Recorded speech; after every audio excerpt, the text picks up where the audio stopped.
There's this concept in jiu-jitsu where you leave your ego off the mat.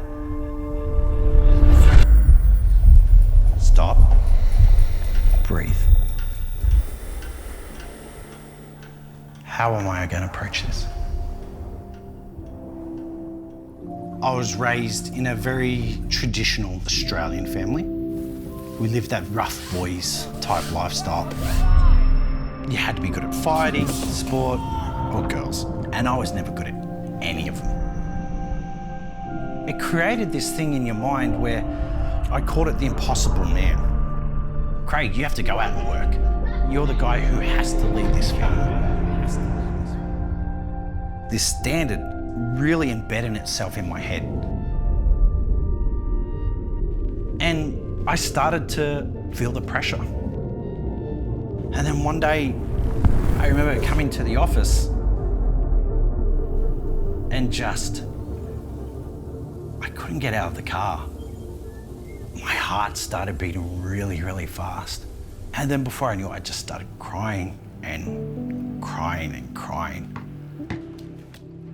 Parenting has been my lifesaver.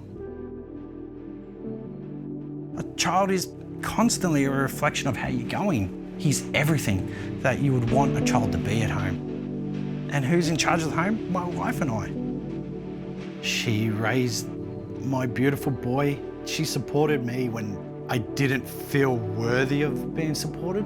And she was there always telling me my worth, even though sometimes I took it for granted. I was embarrassed to go to the GP. I'm a dude, what am I going to the GP to talk about my feelings, man? When I first went into his office, I remember he just sat there and listened to me. And he just said, "What's wrong?"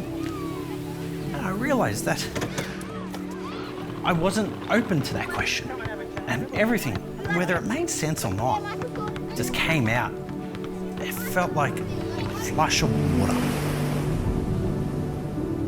I'd go to a psychologist and we'd talk about thinking your way through with a clear head. And I'd take that directly to jiu-jitsu and vice versa. It's not about strength. It's not about powering your way through. It's about being smart. Pass it back, Nate, pass it back. In life where things didn't go my way, things that were out of my control, things where I had to tap and sit back, I learned something from it. At the end of the day, you're all still friends and you have to go to class together. The impossible man still talks to me. It's a tree or a root that took 25 years of growing. So I'm not going to pull it all out completely. It's just that I don't have to feed it either. Sometimes I'm going to fail. Sometimes I'm going to go back to default. But that's okay. I'm human. I'm allowed to do this stuff.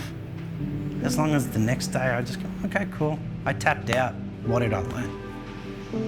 And that's where I move forward with it.